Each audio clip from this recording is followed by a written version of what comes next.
अस्सलाम वालेकुम। हिस्टेक्टोमी यानी बच्चादानी के ऑपरेशन के बाद मरीज़ को क्या एहतियात करनी चाहिए, इन सब के बारे में मैं आज आपको बताऊंगा, लेकिन वीडियो को आखिर तक देखें। अगर हिस्टेक्टोमी यानी बच्चादानी का ऑपरेशन लेप्रोस्कोप के ज़रिए की जाए तो मरीज़ 4 से 6 हफ्तों में रिकवर हो जाता है, और अगर एब्डोमिनल हिस्टेक्टोमी यानी ओपन सर्जरी के ज़रिए यूट्रस को रिमूव किया जाए तो फिर मरीज़ तकरीबन 6 से 8 हफ्तों में रिकवर हो जाता है। जब हिस्टेक्टोमी का ऑपरेशन हो जाए तो मरीज़ तकरीबन 2 से 3 दिन में अस्पताल से डिस्चार्ज हो जाता है।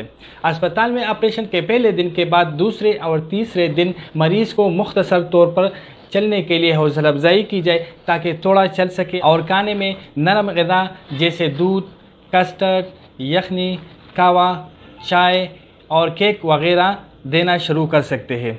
इस तरह घर जाने के बाद मरीज़ को ख़ुद आहिस्ता आहिस्ता चलना शुरू करना चाहिए और इसके चलने का टाइम थोड़ा थोड़ा बढ़ाना चाहिए, और फिर ऑपरेशन के दिन से 7 से 10 दिन बाद मरीज़ के स्टिचेस यानी टांके अपने डॉक्टर से रिमूव करनी चाहिए। इसके अलावा मरीज़ 6-7 दिन बाद अपनी रोज़मर्रा के खुराक खाना शुरू कर सकती है, और 3 से 5 हफ्ते बाद मरीज़ अपने घर के रोज़मर्रा के हल्के फुल्के काम करना शुरू कर सकते हैं। इसके अलावा वेजाइनल ब्लीडिंग यानी खूनी डिस्चार्ज तकरीबन 6 हफ्तों तक हो सकती है, और 6 से 8 हफ्तों में हिस्टेक्टोमी का मरीज़ अपने शोहर से हमबिस्तरी भी कर सकते हैं।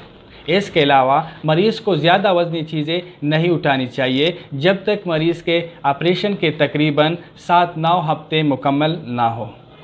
इसके अलावा हिस्टेक्टोमी के मरीज़ को हमल रोकने के लिए कोई गोलियां या इंजेक्शन वगैरह नहीं लेनी, क्योंकि जब बच्चादानी नहीं होगी तो फिर इन दवाइयों का कोई फ़ायदा नहीं। इसके अलावा अपने डॉक्टर से 1 या 2 महीने बाद ज़रूर अपना चेकअप करवाएं।